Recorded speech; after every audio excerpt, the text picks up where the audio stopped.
Hello, all. Welcome back into another episode of Dr. Darnise's House of Religion, Magic, and Conjure. And I hope everyone is doing well. We continue to stay at home and, keep ourselves busy. So I'm glad that you are making time to watch videos. I sure appreciate you all. I appreciate the growth of the channel and all like that. So today I want to come on and talk about a couple of books that are in my collection that I use for teaching.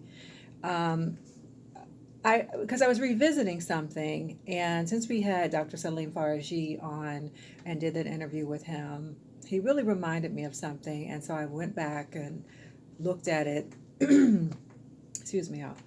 And I thought, wow, I guess I overlooked this. So I'm rereading W.E.B. Du Bois.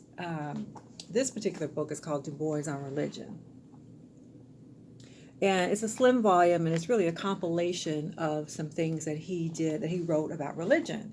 So, W.E.B. Du Bois is one of our greatest intellectuals, really one of the greatest intellectuals of the entire 20th century, of whatever race. And he is known by some as the father of sociology, like the entire discipline.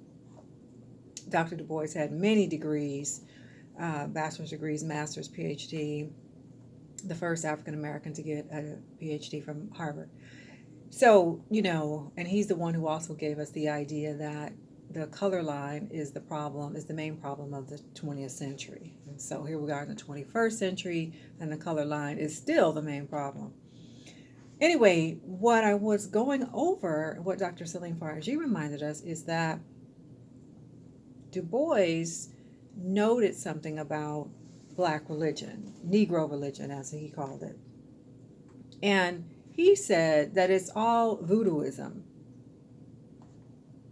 Right? So he was talking about Black American Negro religion, and he called it voodooism. Now, granted, for him, he was thinking about it in terms of old terminology and,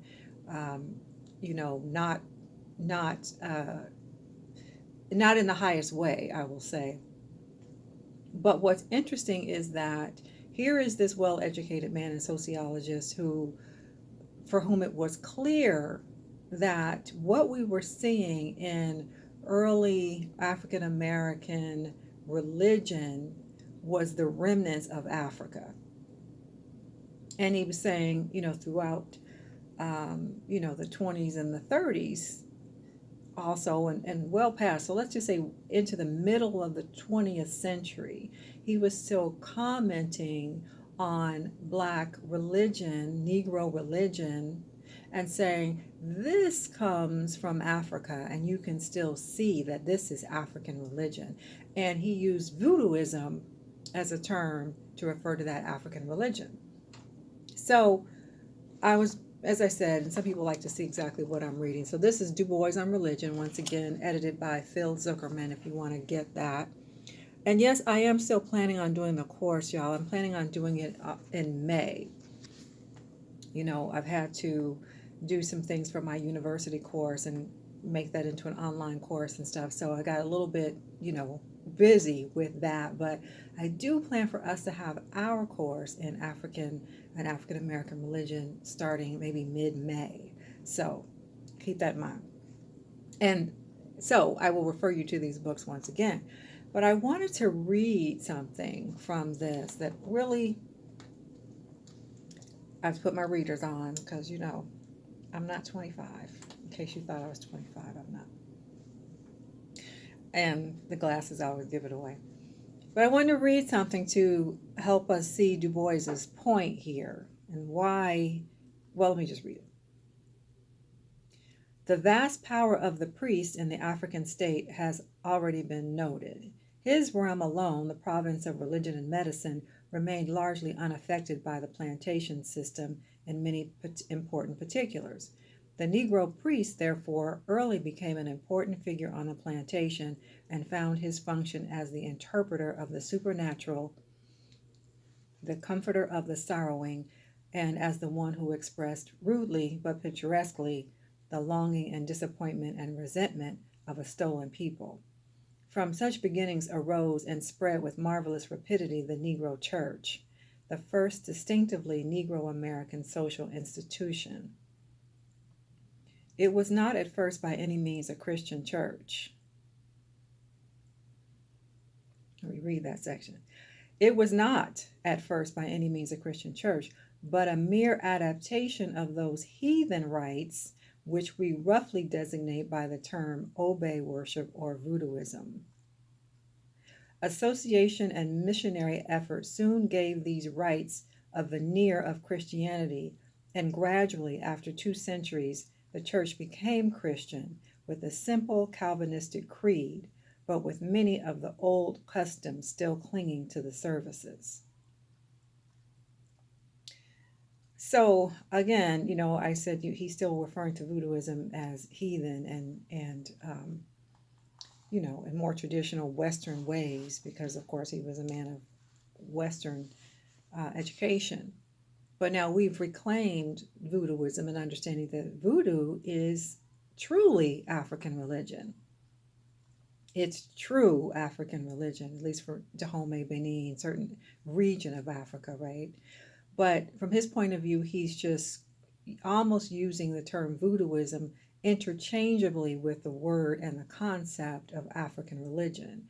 And he's noting that that is what you saw on the plantation, right? He said it hadn't even been that affected.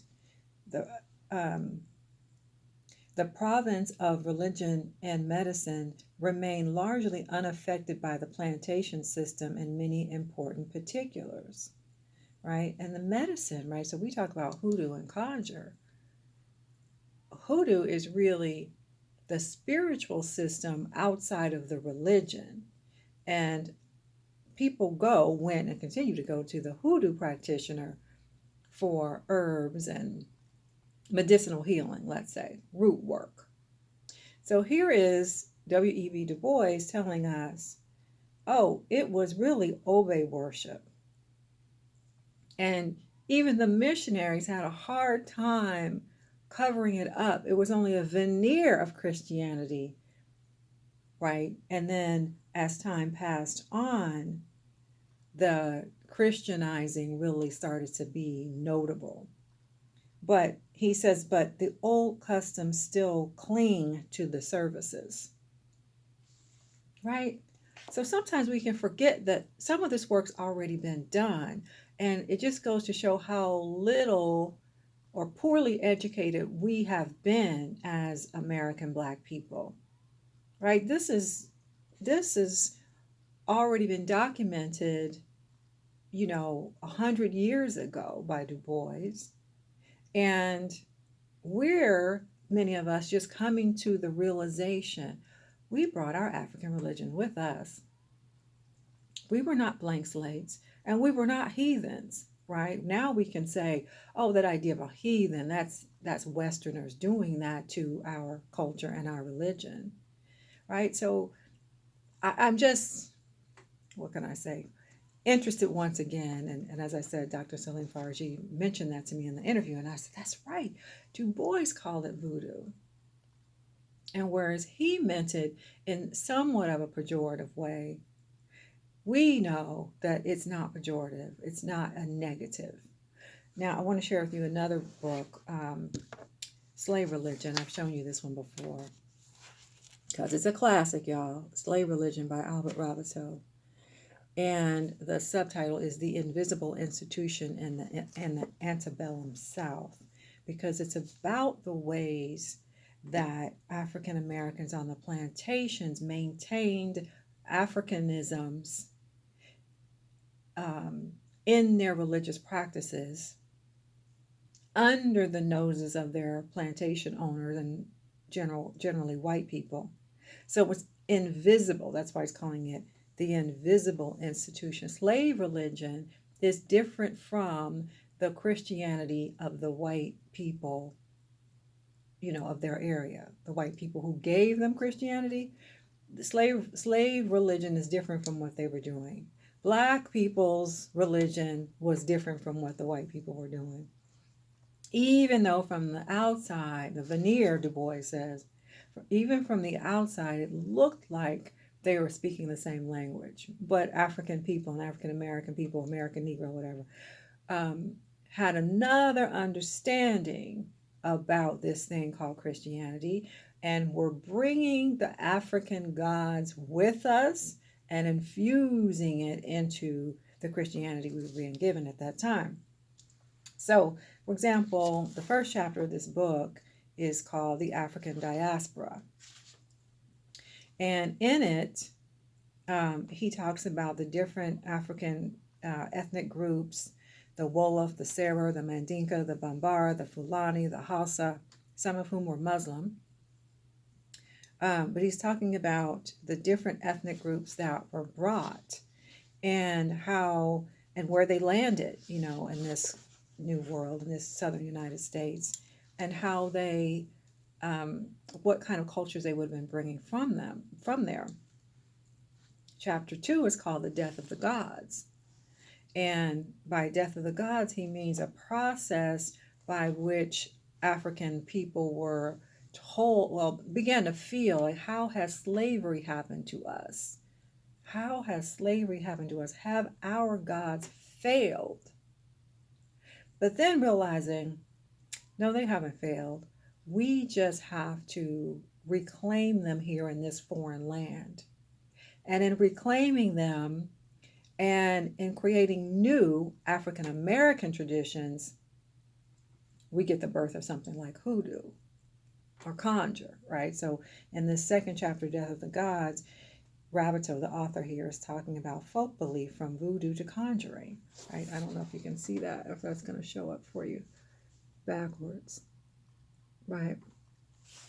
So these are a couple of books that, like this one in particular, I use this in my class every semester. I have for umpteen years. I don't know how long I've been teaching, to the point where, you know, when I tell them to read, because they don't want to read, and I just tell them what chapter it is, and, you know, I don't even have to look at it because I know exactly where it is in the book. There's even some stuff in here about Marie Laveau and when she was in, you know, in Louisiana, and what Louisiana voodoo looked like, right? So I know where the things are in the book, and so when they take an exam, the students will say, well, I didn't see that in the chapter, or I didn't read that. And I go, you know what? It's in chapter 2, the beginning of the chapter, or it's in chapter 2, the beginning. I know where it is, right? So when they come back and say, well, I didn't see that, I'm like, well, you didn't read it. You clearly did not read it if you did not see it, because I can almost give you a page number for it. But anyway, that's just some of the things I have to go through in the classroom with students who are reluctant to read. But anyway, the ones who do, and by the time we end that semester, you know, my students they're really on the edge of their seats, because they can't believe that this information has been here and that no one's told them. Especially, you know, young people today who are moving away from institutional religions. They are hungry for something, and then they find the seeds that have been left for them, and they're, you know, somewhat upset, disappointed, resentful that these things have been kept from them. So anyway, I find myself in a position of, you know, being a professor, and while I enjoy that, there are other aspects of things that I much at this point, you know, I gotta write more. I really need to write more books myself, and so yeah, we'll see that coming, and, you know, y'all can look me up on Amazon and see the books I've already written or contributed to. So, you know, I am a religion scholar. This is the work that I do and that I love, and I'm just happy at this point that my ancestors are moving through me now, and that I am able to teach this stuff, because this is what is really important to me and to our young people, and so I'm happy to be doing it. All right, so I'm going to end that little class session, and once again, just say thank you, and hope that you will support me on Patreon. I've got some additional kind of material over there. I've got some stuff from archives that I've done a long time ago that's not necessarily directly related to religion, but generally related. So I've got a bunch of stuff over there. So I hope you'll check it out. and, leave me a comment, share, like, support, all that, hit the notification bell, and all that good stuff. And yeah, I'll be back with more. So bye for now.